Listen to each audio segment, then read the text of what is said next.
Bonjour et bienvenue sur cmath.h. Aujourd'hui, nous allons appliquer le changement de variable au calcul intégral et au calcul de primitive. Et comme support de discussion, nous proposons cet exercice directement qui commence par le calcul d'une intégrale. I qui est égal à intégrale de 0 à pi sur 2 de cosinus de x sur sinus carré de x moins 5 sinus de x plus 6 dx. On nous dit on pourra poser u égale à sinus x. Et deuxièmement, on nous demande de calculer grand F de x qui est égal à une primitive de 1 sur sinus x pour x appartenant à 0 pi.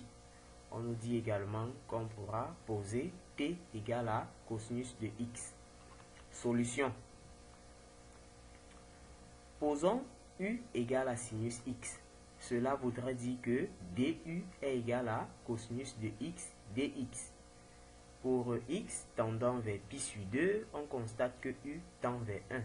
Et pour x tendant vers 0, u tend également vers 0. Alors, qu'est-ce que nous constatons? Nous constatons que notre intégrale i revient à calculer l'intégrale de 0 à 1. On voit très bien que on avait au départ dx, cosinus de x dx. À ce niveau, nous remplaçons cosinus de x dx par du. Et partout où il y a sinus, nous remplaçons immédiatement par u. C'est pourquoi l'intégrale devient aussi simple. Intégrale de 0 à 1 de d de u sur u carré moins 5u plus 6. Posons g de u égale à 1 sur u carré moins 5u plus 6 et décomposons g en éléments simples. Alors nous allons décomposer g en éléments simples. Cela revient à chercher a et b, deux nombres réels, tels que g soit égal à a sur u-3 plus b sur u-2.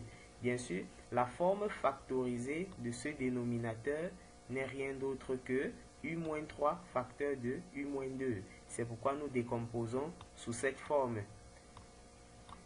Ensuite, nous allons déterminer a et b. Pour cela, nous allons calculer la limite quand u tend vers 2 de u-2 g de u. Lorsque nous utilisons g qui n'est pas encore décomposé pour calculer cette limite, on sait que la forme factorisée de ce dénominateur c'est u-3 facteur de u-2. Alors en multipliant par u-2, u-2 va se simplifier au dénominateur et il nous restera 1 sur u-3. Alors lorsque nous faisons tendre x vers 2, le numérateur tend vers 1 et u-3 tend vers moins 1. Donc, le rapport tend vers moins 1. Et lorsque nous utilisons cette expression décomposée pour calculer la limite, nous aurons à ce niveau a facteur de u-2 sur u-3. Et à ce niveau, u-2 qui est au numérateur va se simplifier avec celui du dénominateur. En faisant tendre u vers 2, cette quantité va s'annuler et il ne nous restera que b. Alors nous allons conclure que b est égal à moins 1. Ensuite, nous allons multiplier g de u par u-3 et faire tendre u vers 3. Pareillement, nous trouvons que cette limite nous donne 1. Et lorsque nous utilisons l'expression décomposée que nous avons ici, nous trouvons que cette limite nous donne a.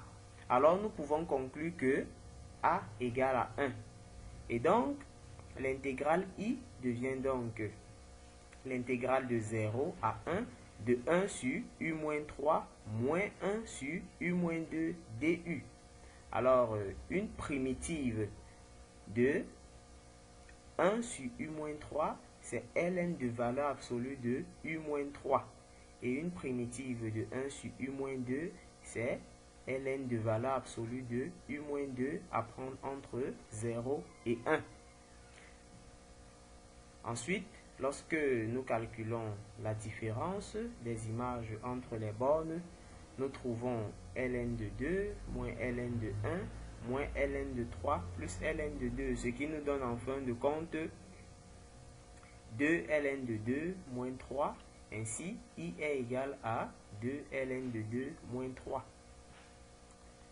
Deuxièmement, on veut déterminer une primitive de cette fonction. Et on nous propose de poser t égale à cosinus de x. Alors, nous posons t égale à cosinus de x et nous constatons que dt est égal à moins sinus x dx. Bien sûr, comme x est pris entre 0 et pi, bien sûr, oui, on nous a dit que x est pris entre 0 et pi, alors, où est-ce que nous allons prendre t? Lorsque x tend vers 0, le cosinus tend vers 1, et lorsque x tend vers pi, le cosinus tend vers moins 1. Alors, nous allons conclure que t appartient à l'intervalle moins 1, 1. Et donc, nous allons remplacer. D'abord, nous allons tirer dx dans cette expression. Et nous allons constater que dx est égal à moins dt sur sinus de x. Alors, la primitive de cette fonction, c'est-à-dire 1 sur sinus x, lorsque nous allons remplacer dx par moins dt sur sinus x, nous allons trouver intégrale indéfinie, c'est-à-dire une primitive de moins dx sur sinus carré de x. Alors, nous allons écrire sinus carré de x comme étant 1 moins cosinus carré. Lorsque nous écrivons sinus carré comme étant 1 moins cosinus carré, nous constatons que cosinus, c'est encore t. Alors, cosinus carré sera t carré. Et lorsque nous envoyons le moins au dénominateur, nous trouvons dt sur t carré moins 1. Alors, si nous posons h de t égale à 1 sur t carré moins 1, la décomposition de h en éléments simples nous donne donc 1 demi facteur de 1 sur t moins 1 moins 1 sur t plus 1.